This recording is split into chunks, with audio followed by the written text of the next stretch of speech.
enter the war over low carbs. Some doctors warn the fat will do you in. Try telling that to the Stellas. Rachel lost 75, son Chris 160, and George over 200 pounds. 5 pieces of prime rib, 3 main lobsters, 100 steamers dipped in butter. You're exaggerating. No, I'm not. Now that's food for thought.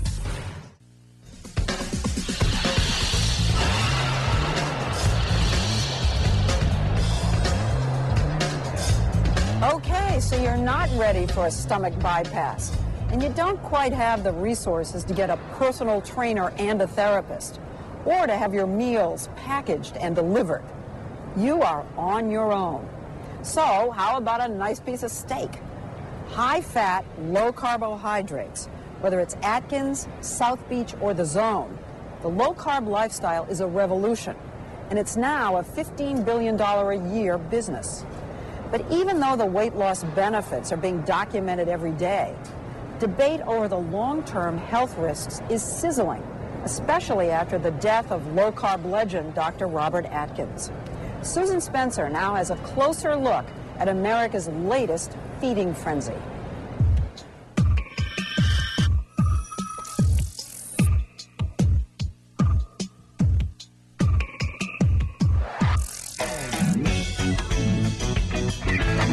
Low-carb bagels, bread, cookies.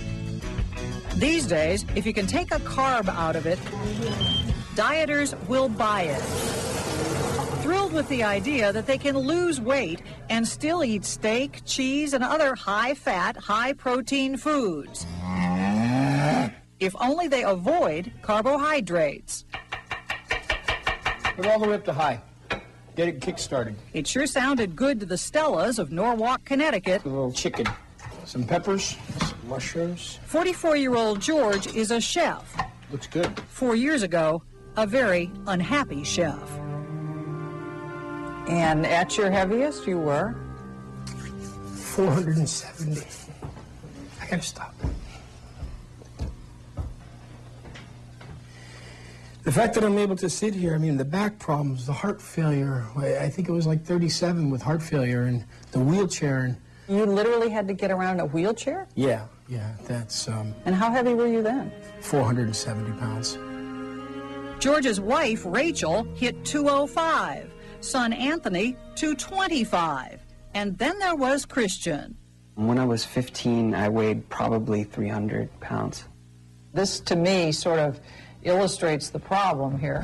Absolutely. I didn't know that was a problem. This was me taking my kid and my family out to have a great time. But we have 2 plates of bagels. Yeah. We have pancakes. Yeah, so that's the way we ate. Did you guys ever look at each other and say, you know, my God, you know, look at the kids, look at us? I had resolved to be in a fat family. You had just decided? That's the way we And are. I didn't know what to do. Get the bread. Then one day, a forgetful friend left a diet book at their house.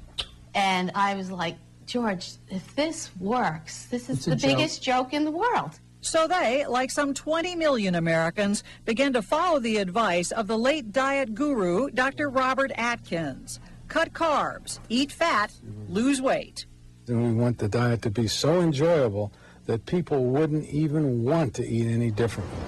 In fact, recent scientific studies have shown that short-term, Atkins and other low-carb diets do work and are safe. But there are no long-term studies, and detractors say that eventually these high-fat diets are bound to increase the risk for heart disease, kidney problems, and even cancer.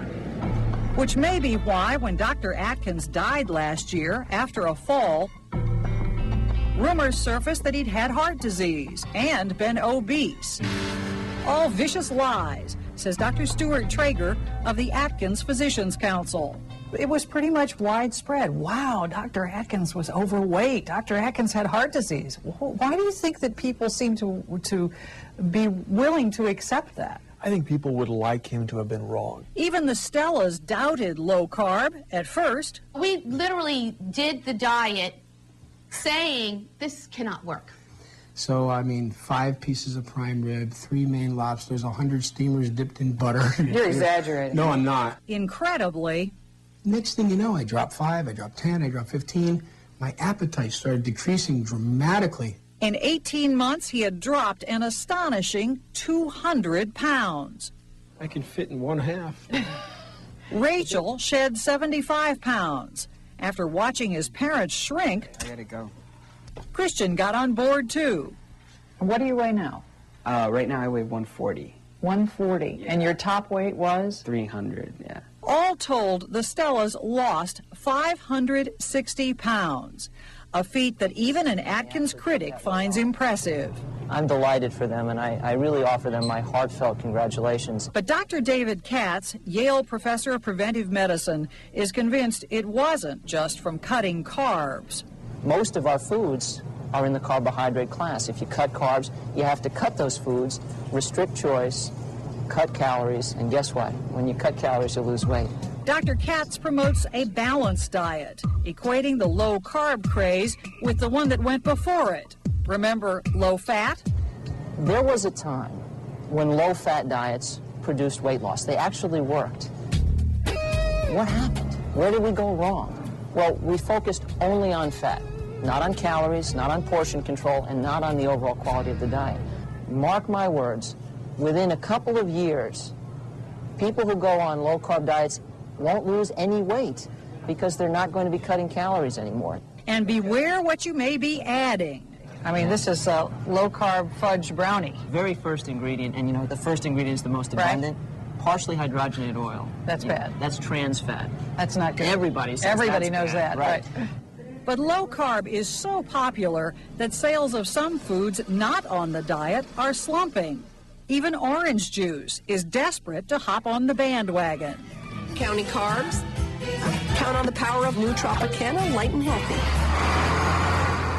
And at least 2 Florida school systems now are offering their students low-carb choices. Do you think it's unhealthy for kids to be on the Atkins diet? Absolutely. I think it would be a travesty if we start putting kids on a diet that deviates from what we know about long-term protection of health.